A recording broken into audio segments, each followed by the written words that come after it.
আসসালামু আলাইকুম প্রিয় সংযুক্ত আরব আমিরাত প্রবাসী বাংলাদেশি ভাইরা, আশা করি সবাই সুস্থ এবং ভালো আছেন। সংযুক্ত আরব আমিরাতের লেবার ভিসা পুনরায় চালু এবং প্রবাসী শ্রমিকদের সুযোগ সুবিধা বৃদ্ধির সম্ভাবনা। সংযুক্ত আরব আমিরাতে কর্মসংস্থানের জন্য যেতে আগ্রহী বাংলাদেশ সহ বিভিন্ন দেশের শ্রমিকদের মধ্যে লেবার ভিসা নিয়ে দীর্ঘদিন ধরে নানা আলোচনা চলছে। বিশেষ করে বাংলাদেশি প্রবাসীদের জন্য ইউএই এর শ্রমবাজার আরও উন্মুক্ত করার বিষয়ে দুই দেশের মধ্যে কূটনৈতিক পর্যায়ে আলোচনা ও অনুরোধ অব্যাহত রয়েছে। 2026 সালের ফেব্রুয়ারিতে বাংলাদেশের পররাষ্ট্রমন্ত্রী ইউএই রাষ্ট্রদূতের সঙ্গে বৈঠকে বাংলাদেশিদের জন্য লেবার ভিসা পুনরায় চালু এবং কর্মীদের চলাচলের সুযোগ বাড়ানোর আহ্বান জানান। এই কারণে প্রবাসী বাংলাদেশিদের মধ্যে নতুন করে আশার আলো সৃষ্টি হয়েছে। দীর্ঘদিন ধরে যারা ইউএইতে চাকরির জন্য অপেক্ষা করছেন তারা আশা করছেন ভবিষ্যতে নিয়ম মেনে নতুন কর্মী নিয়োগের সুযোগ আরও বাড়তে পারে। তবে ভিসা চালুর বিষয়ে কোনো নির্দিষ্ট তারিখ বা সব ধরনের শ্রমিকদের জন্য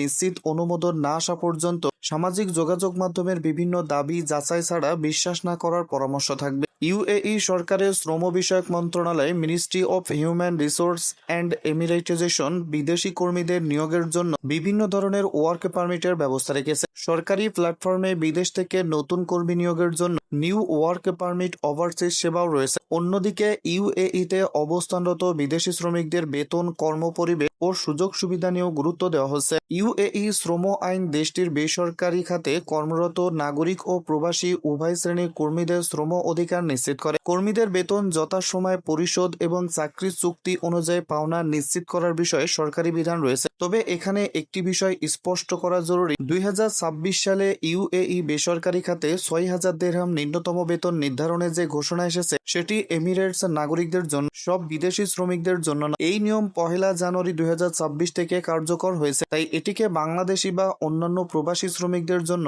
সাধারণ বেতন বৃদ্ধির ঘোষণা হিসেবে প্রচার করা ঠিক হবে না। তবুও প্রবাসী কর্মীদের প্রত্যাশা হচ্ছে ভবিষ্যতে শ্রমবাজার পরিবর্তনের সঙ্গে সঙ্গে কোম্পানিগুলো কর্মীদের বেতন ভাতা, আবাসন, চিকিৎসা, নিরাপদ কর্মপরিবেশ, ছুটি এবং অন্যান্য সুযোগ সুবিধা আরও উন্নত করবে। বিশেষ করে চুক্তিতে নির্ধারিত বেতন সময়মতো প্রদান, কর্মঘণ্টা ও ছুটির নিয়ম মেনে চলা এবং কর্মীদের অধিকার সংরক্ষণ অত্যন্ত গুরুত্বপূর্ণ। বাংলাদেশি কর্মীদের জন্য লেবার ভিসা পুনরায় ব্যাপকভাবে চালু হলে নির্মাণ, পরিষেবা, হসপিটালিটি, পরিবহন, প্রযুক্তি ও অন্যান্য খাতে নতুন কর্মসংস্থানের সুযোগ তৈরি হতে পারে। এতে একদিকে বাংলাদেশের বৈদেশিক কর্মসংস্থান বাড়বে, অন্যদিকে বৈধ পথে ইউএই যাওয়ার সুযোগও বৃদ্ধি পেতে পারে। সর্বশেষে বলা যায়, ইউএই লেবার ভিসা পুনরায় চালুর বিষয়ে আলোচনা ও বাংলাদেশের পক্ষ থেকে আনুষ্ঠানিক উদ্যোগ রয়েছে, কিন্তু এখন পর্যন্ত এটিকে সব বাংলাদেশিদের জন্য সম্পূর্ণভাবে চালু হয়ে গেছে এমন নিশ্চিত সরকারি ঘোষণা হিসেবে প্রচার করা উচিত নয়।